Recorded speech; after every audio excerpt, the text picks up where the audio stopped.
The residential component of the Judge Rotenberg Center is a major part of our behavior modification system.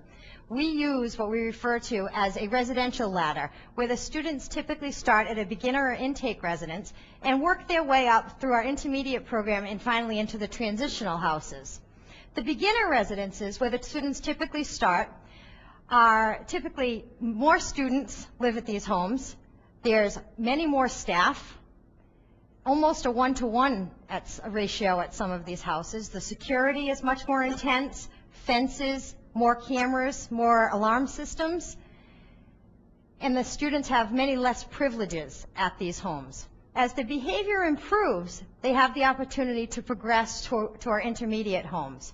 However, if at any time during this progression they exhibit a major inappropriate behavior, they'd lose the opportunity to progress further, and they would have to go back to one of the beginner or intake residences and start over. Once they move on to the intermediate houses, they have many more amenities: widescreen television, surround sound. Some even have game rooms. They have fewer staff members.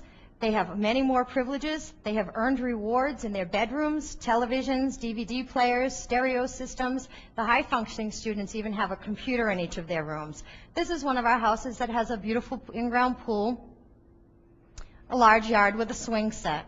Our 198 Turnpike Street house is right down the street, and the girls here have the opportunity to make their own dinner and help decorate their bedrooms. The levels of independence increase as they progress through the system as well. We have 7 staff members whose primary responsibility is to travel every day to the 40 group homes and make sure that they're maintained up to JRC standards. The Pine Needle residence is one of our first duplexes, and we found it for administrative purposes it's very convenient having 2 houses side by side. Our Stearns house is one that we had built especially for us, and you can see the bright, colorful furniture, not easy to find on the East Coast. We actually do some of the shopping in Los Angeles. One of the major compliments we get at our program, along with the incredible behavioral and academic progress that our students make, is the unbelievable non-institutional environment that the students both live in and go to school in.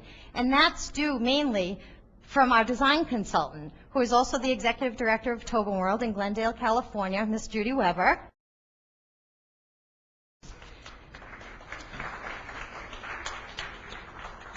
The parents love the fact that the houses that the kids live in, regardless of the status, whether it is a beginner level, an intermediate level, or a transitional level apartment, they're so beautiful and updated.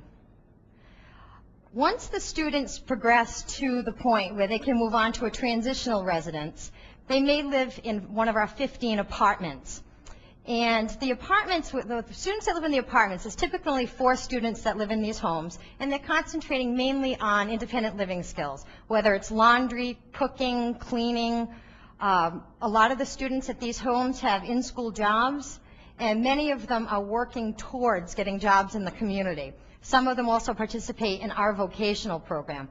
Old Maple is by far one of our most beautiful homes, and the students really strive to live here. This is one of the main goals for them, for a lot of our adolescent males. Our 279 Turnpike Street house is diagonally across the street. These students that live in this home are in the process of transitioning out of the program.